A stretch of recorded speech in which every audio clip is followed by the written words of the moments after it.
ବୌଦ୍ଧ block ପହିରା panchayat କଣ୍ଠା ଗ୍ରାମରେ ଶିମ୍ବ ନୂଆ ଲଗା ପର୍ବ ଉପଲକ୍ଷେ ଖମ୍ବେଶ୍ୱରୀ ନାଟ୍ୟ ସଂସଦ ଆନୁକୂଲ୍ୟରେ ସାମାଜିକ ନାଟକ ଜନ୍ମ ନେଇଛି କାନ୍ଦିବା ପାଇଁ ଶୁକ୍ରବାର ମଞ୍ଚସ୍ଥ ହୋଇଯାଇଛି। ନାଟକକୁ ଧନଞ୍ଜୟ କର୍ଣ୍ଣ ନିର୍ଦ୍ଦେଶନା ଦେଇଥିଲେ।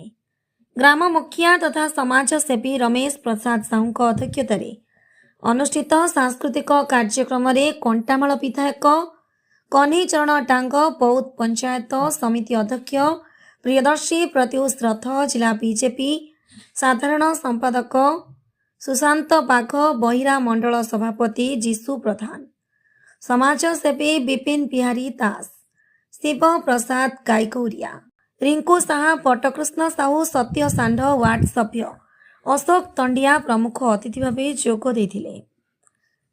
Bureau report NTV। आज आमर ए कंठाठारे बहुत वर्ष पर जहाँ शुणुली आमर विपिन आज्ञा कहते पुराणा कथा ये अंचल सुनाम सब बेले थिला। नाटक करवार लगे बहुत बढ़िया बढ़िया नाटक आगु ये अंचलवासी के पेश करते।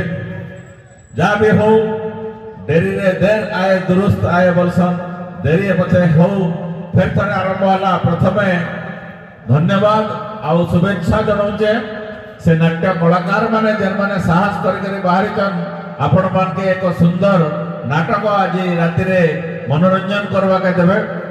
मांकर पूजा अवसर रे गोटे सुंदर कार्यक्रम कंठारे आयोजित होचे से लगी समस्त के अशेष अशेष धन्यवाद दौचे।